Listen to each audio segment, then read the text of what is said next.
자, 이제 마태복음 3장 성경 공부하겠습니다. 지난 시간에 3장 5절까지 했죠. 이때 예루살렘과 온 유대 요단강 사방에서 다 그에게 나와.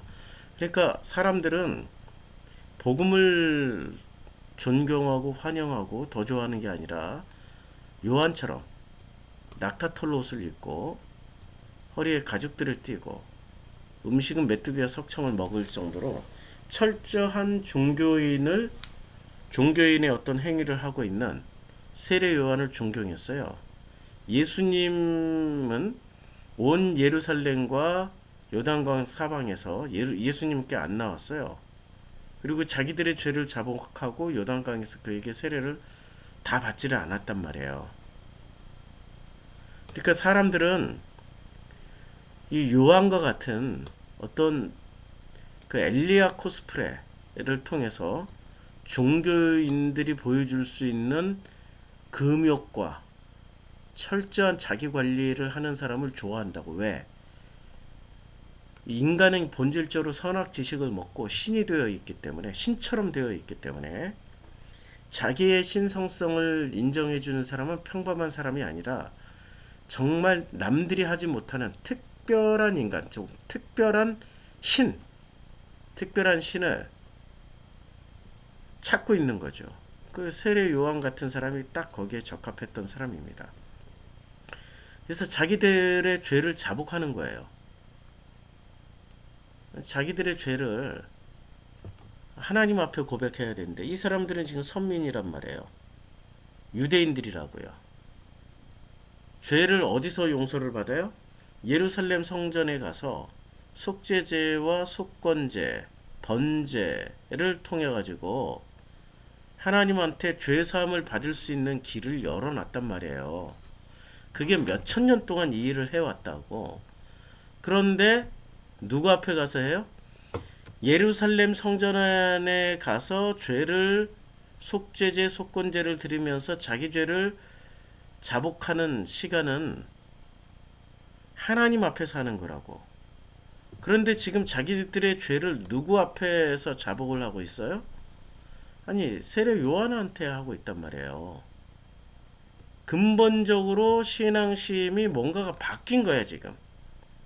하나님 앞에서 해야 될 일을 사람들 앞에서 하고 있단 말이에요. 이게 몇천 년 동안 지속되어 왔던 절대 바뀌지 않을 것 같은 확실한 어떤 몇천 년 동안 이어져 내렸던 확실한 전통과 유전과 또 종교적 행위라 할지라도 바뀌어버렸잖아요.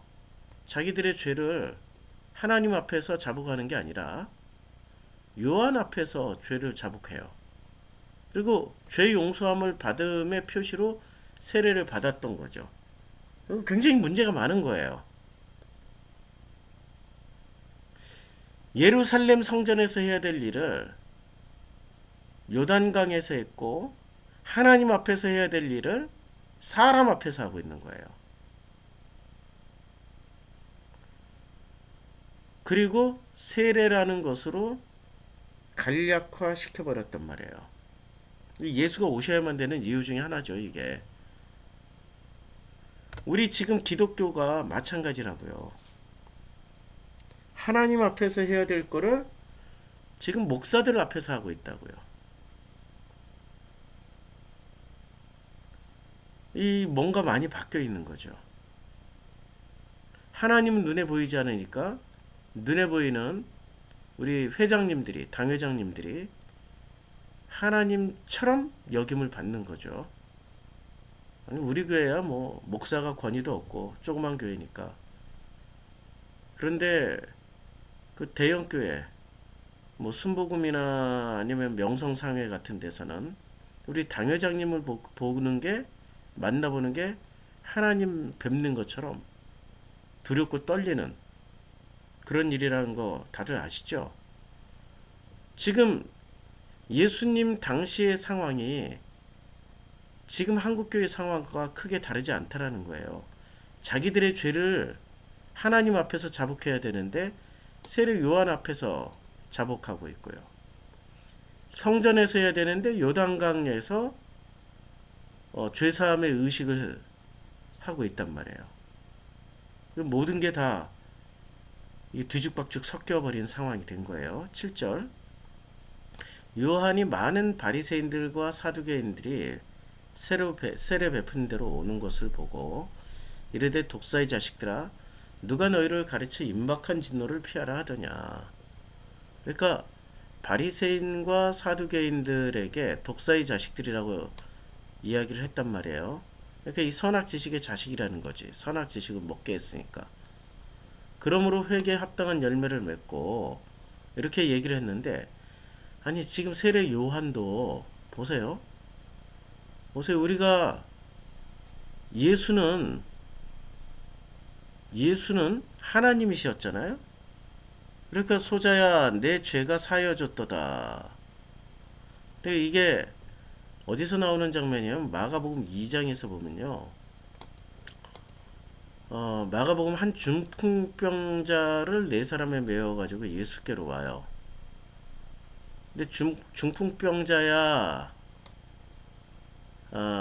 내 죄사함을 받았느니라 라고 말씀을 하세요. 근데 어떤 서기관들이 거기 앉아서 마음에 생각하기를, 이 사람이 어찌 이렇게 말하는가. 신성모독이로다. 오직 하나님 한 분 외에는 누가 능히 죄를 사하겠는가. 이게 서기관들의 사고방식이에요. 죄는 누구만 사할 수 있다라고 생각하고 있었어요? 하나님 한 분만 죄를 사할 수 있다라고 생각했단 말이에요. 그런데 마태복음 3장에서는 죄사함을 누가 주고 있었어요? 자기들의 죄를 자복하고 그에게 세례받음으로 죄사함을 주고 있었단 말이에요. 누가요? 누가 죄사함을 받았어요? 바리새, 사두개, 아니 서기관들이. 이게 이중잣대 아니야. 세례 요한은 죄를 사해줘도 되고 예수는 죄를 사해주면 안 되는 거야 지금. 그래서 서기관들이 생각하기를, 신성모독이로다. 오직 하나님 한 분 외에는 누가 능히 죄를 사하겠느냐. 예수가 죄를 사하셨다라는 것은 안 믿고 이거는 신성모독이라고 하고, 세례 요한이 하는 것은 지극히 당연한 거야. 이중잣대, 객관화가 안 된 거죠. 이게 문제예요. 아니 사람들이 살아가는데 가장 큰 문제는 이중잣대를 가지고 들이대는 거야. 이중잣대. 요번에 신천지의 수법을 보니까 신천지야말로 이런 이중잣대가 있는 거예요. 이만희가 젊은 여자랑 살고 이만희가 무슨 짓을 해도 이만희는 괜찮아. 근데 교회 목사가 이만희처럼 하면은 그건 또 나쁜 행위야. 안 돼. 신천지야말로 지금 여기 서기관들과 같이 이중잣대를 대고 있는 거라고. 신성모독이라도 오직 하나님 한 분 외에는 누가 능히 죄를 사하겠느냐라고 예수에게는 이런 잣대를 들이대면서 세례 요한에게는 또 죄사함을 받으러 가요. 그들이 속으로 이렇게 생각하는 줄을 예수께서 곧 중심에 하시고 이르시되 어찌하여 이것을 마음에 생각하느냐. 중풍병자에게 내 죄사함을 받았느니라 하는 말과 일어나 내 상을 가지고 걸어가라 하는 말 중에 어느 것이 쉽겠느냐. 그러나 인자가 땅에서 죄를 사하는 권세가 있는 줄을 너희로 알게 하려 하노라 하시고, 중풍병자에게 말씀하시되 내가 내게 이르노니 내 상을 가지고 집으로 가라. 그러니까 인자, 이게 예수는 땅에서 죄를 사할 수 있는 권세가 있다라는 얘기예요. 근데 이걸 누가 인정을 안 해줘요? 아니 서기관, 바리새, 사두개는 인정 안 한다니까요. 이 기독교인들의 이중성을 지금 이 서기관, 바리새, 사두개가 가지고 있다고요.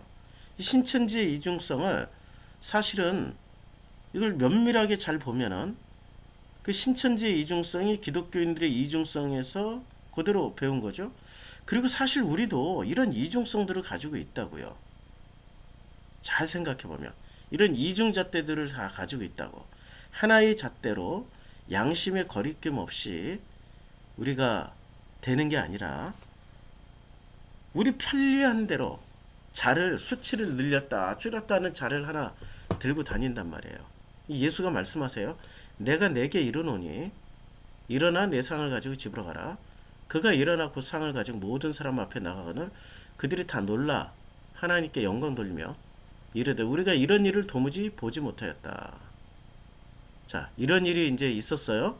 이런 일이 있고 나서 3장에서 이제 어떤 일이 벌어지냐면 바리새인들이 나가서 곧 헤롯 당과 함께 어떻게 해야 예수를 죽일까 의논하니라. 아니 지금 마태복음에 보면 지금 이 독사의 자식들이라고 욕을 했는데도 불구하고 이 독사의 자식들아 누구한테? 바리새와 사두개인들에게. 그런데도 이 바리새와 사두개인들은 세상에 요한을 좋아하고 예수는 싫어하는 거야. 왜 그럴까요? 왜 그럴까요?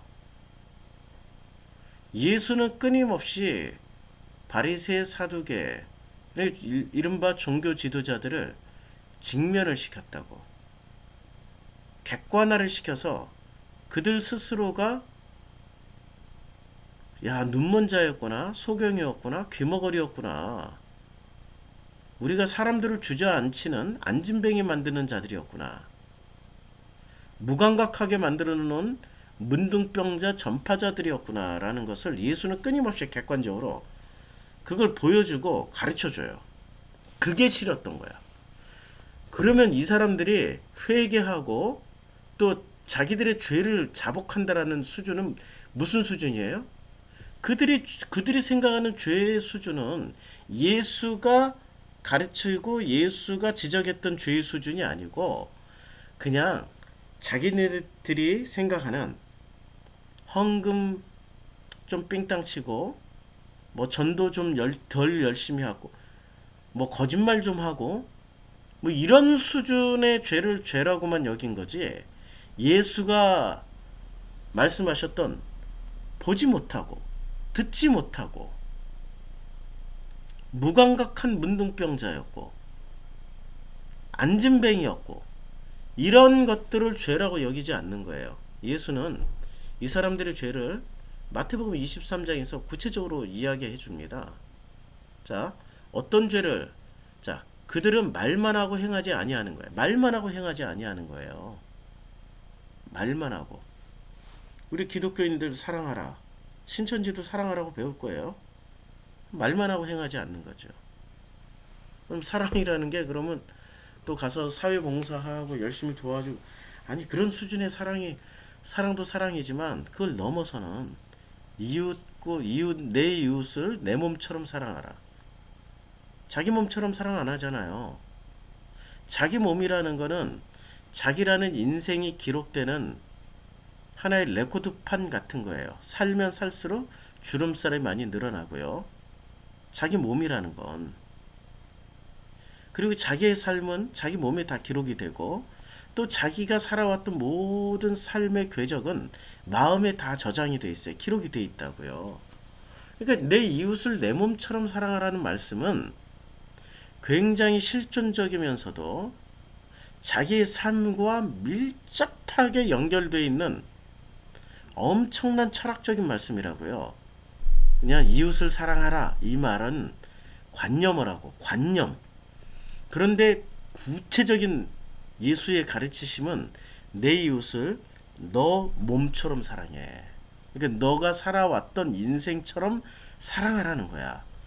너가 살았던 삶처럼 사랑하라는 거야. 이게 지금 예수가 우리에게 전해주신 황금률, 정말 소중한 가르침이라고요. 그런데 신천지나 또 혹은 이 기독교인들 중에 그 열심을 내는 사람들은요, 자기 몸을 학대하면서 이웃을 사랑하려고 그래. 그건 사랑이 아니라고. 예수의 가르침하고 다르다고. 자기 몸을 학대해. 자기 가족들을 학대해. 신천지 작년에 그 코로나 사태로 드러난 신천지 대구 사람들의 그 행태를 보면 아파트 하나에서 집단 거주하잖아요. 아파트 하나 신천지가 하나 얻으면 거기에 다른 또 신천지들이 7, 8명씩 함께 기숙하면서 방값을 절약하고, 그들은 또 헌금을 내기 위해서 노동을 하고 알바를 하고, 그러다가 알바도 아니 긴 일자리 못 잡는다 알바로. 왜냐하면 인원 동원해야 되니까. 어디에 추수꾼으로 가야 되면 탁 가야 되고, 인원 정치 집회 같은 데 있으면 인원 동원해야 되고 하니까 그들은 정규적인 직장을 잡는 게 아니라 여기 알바 저기 알바 하면서 서로 알바 속여가지고 돌려주고, 그러면서 헌금을 하잖아. 헌금. 자기네들 먹고 사는 건 겨우 빵 한 쪼가리 먹고 비참하게 먹고 산다고. 자기 몸을 학대해서라도 이 돈이라는 액수로 공로를 채우고 세우고, 벌써 그분들은 가치관이 그렇게 만들어진 거라고. 내 이웃을 내 몸처럼 사랑하라고 그랬는데 자기 몸을 학대하면서 어떻게 이웃 사랑을 할 수 있어요? 그 사람들은 할 수 없는 거지요. 자기 몸도 사랑할 줄 모르는데 자기라는 인생, 자기라는 삶을 소중하게 살아가지도 못하고 사랑할 수도 없는데 말입니다. 내 이웃을 내 몸처럼 사랑하라는 말은, 그 예수의 말씀은 나라는 사람의 삶, 인생을 소중하게 여기라는 말입니다. 그게 먼저예요. 23장 4절 또 무거운 짐을 묶어 사람의 어깨에 지워요. 뭐 신천지 생각하면 잘 알잖아요. 뭐 우리 기존 종교 생각해도 똑같고요. 그렇죠? 근데 자기는 이것을 한 손가락으로도 움직이려 하지 아니합니다. 다른 사람에겐 지어놓고 그걸 내려놓는 일을 안 해줘요. 근데 예수는 수고하고 무거운 짐진 자들아 다 내게로 오라. 내가 너희를 쉬게 하리라 라고 말씀하십니다. 그게 예수의 메시지예요. 그들의 모든 행위를 사람에게 보이고자 하나니 곧 그 경문 띠를 넓게 하며 옷수를 길게 하고 잔치의 윗자리와 회당의 높은 자리와, 그러니까 이 사람들은 눈에 보이는 수치, 높은 자리, 높은 거, 큰 거, 그러니까 눈에 보이는 수치, 마음의 법칙은 모르니까 마음이라는 이 소소하고 잔잔하고 인생을 살아가는 그 모든 삶에 있어서 그 과정이 그게 정말로 소중하고 아름다운 거는데 그걸 모르고 이 사람들은 전혀 다른 그 가치관, 그러니까 눈에 보이는 가치관으로 자기의 삶에 우열을 매기고 있다는 거죠. 시험을 보듯이 이 성적을 매기고 있단 말이에요.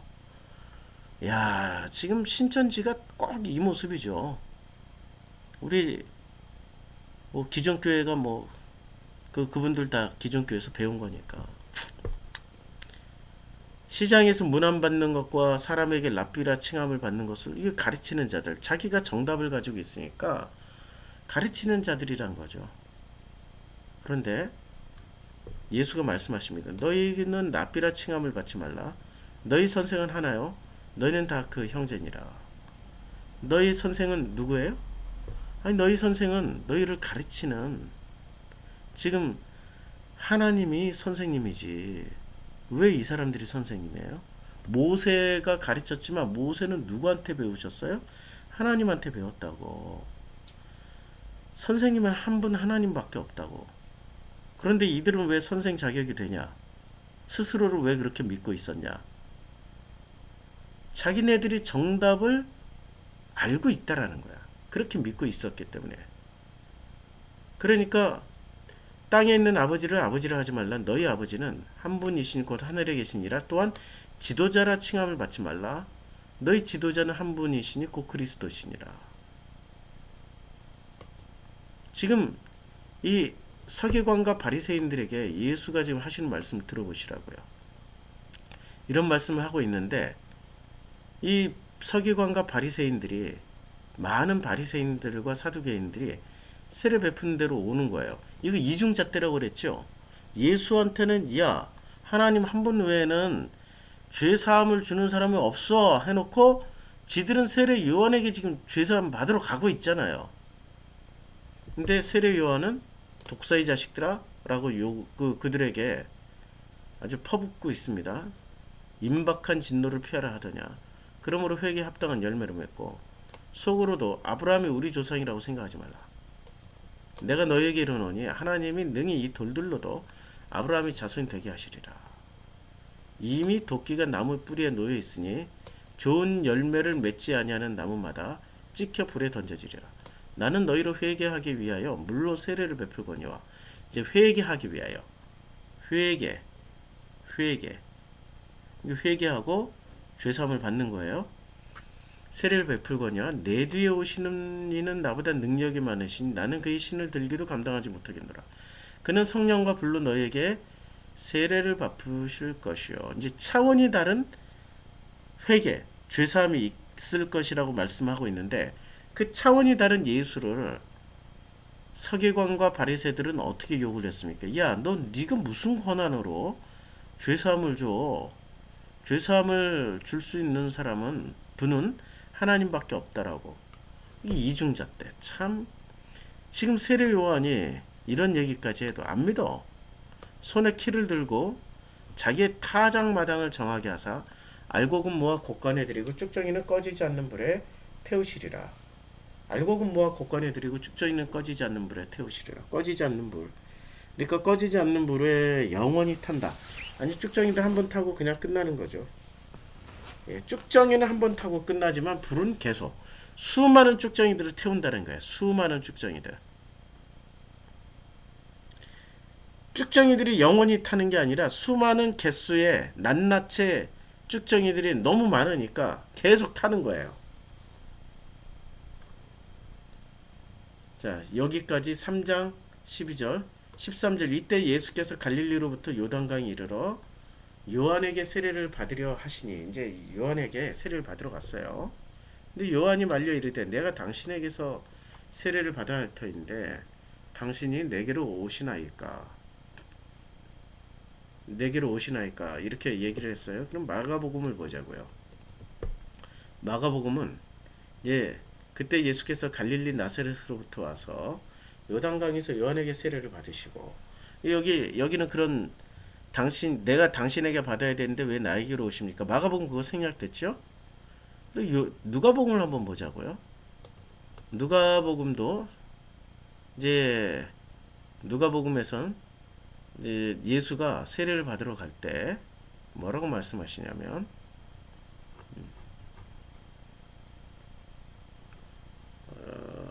누가복음에서는 요한을 그리스도신가 여기까지 이제 불에 태우리라 타작마당 여기까지는 똑같고요. 근데 요한복음에서는 예수가 세례를 세례 받는 장면이 안 나오네요. 요한복음은 아니 누가복음은 요한복음으로 건너가요. 요한복음에서는 세례를 받는 장면이 이렇게 나옵니다. 자, 곧 내 뒤에 오시는 그이라 이렇게 말씀하세요.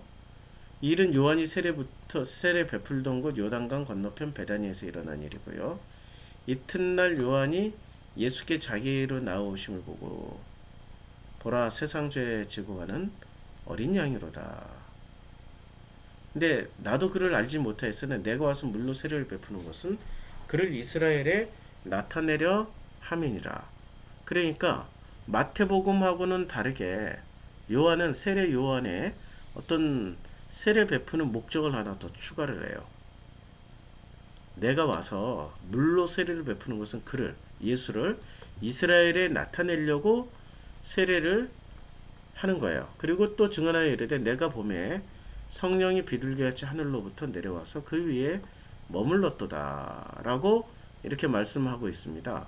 그러니까 요한복음이나 누가복음은 예수의 세례 장면이 직접 언급되지는 않아요.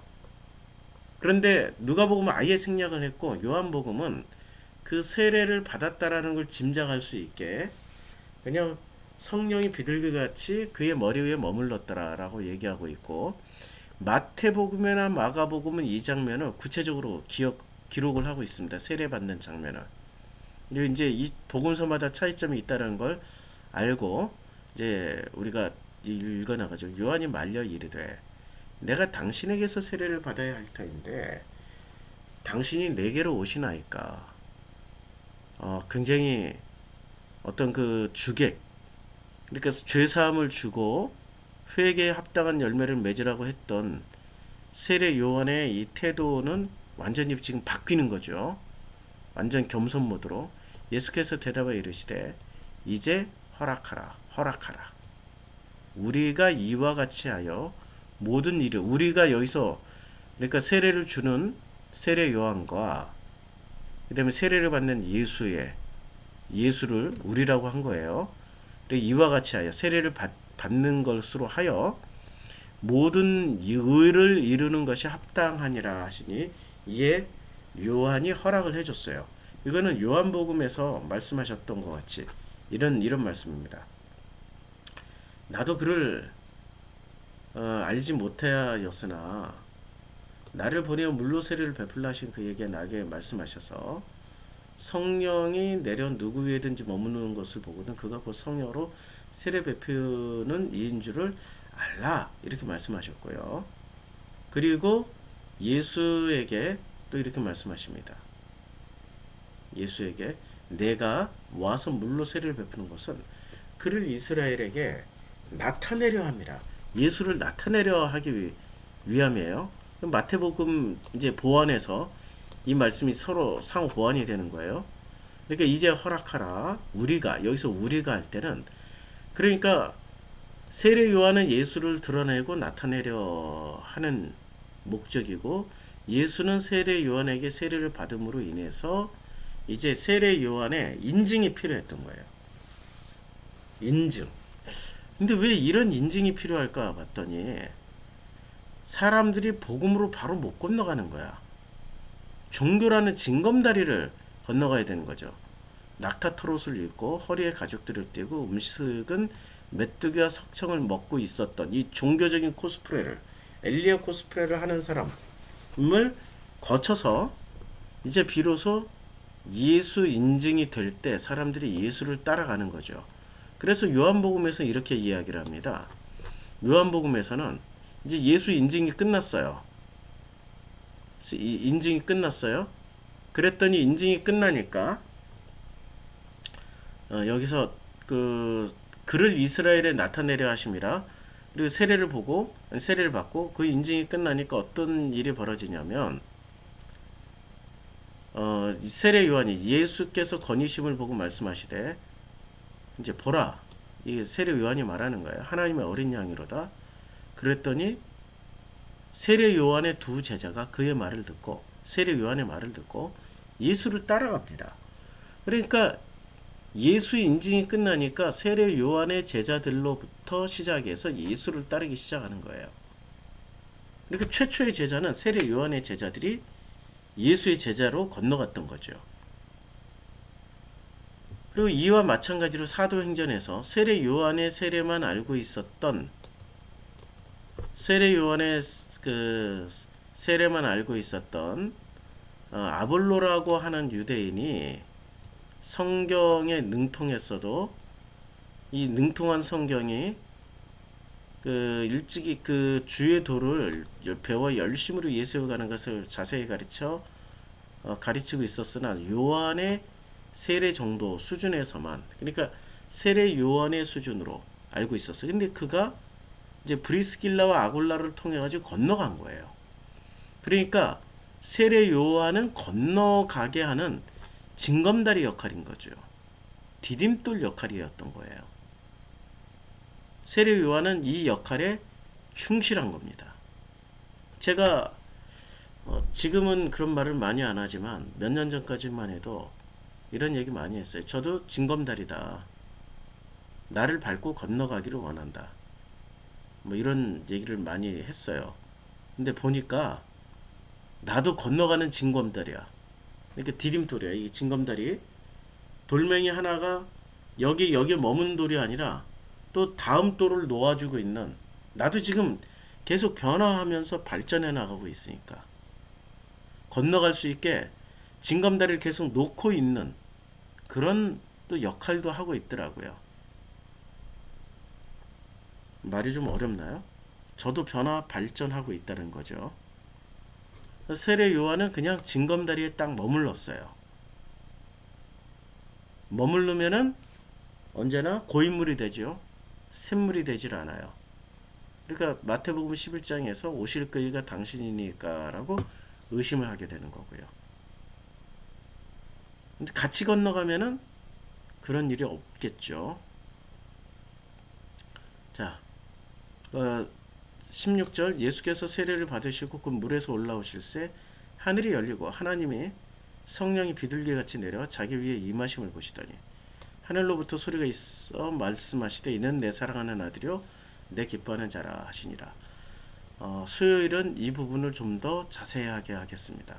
3장 15절부터 16절까지 기도하겠습니다. 하나님, 우리들에게 이러한 은혜를 주심을 참으로 감사드립니다. 이 은혜를 통하여서 이제 세례 요한에서 예수로 건너갈 수 있도록 축복하여 주시고 내 이웃을 내 몸처럼 사랑할 수 있도록 축복하여 주시옵소서. 예수님의 이름으로 기도드렸습니다. 아멘.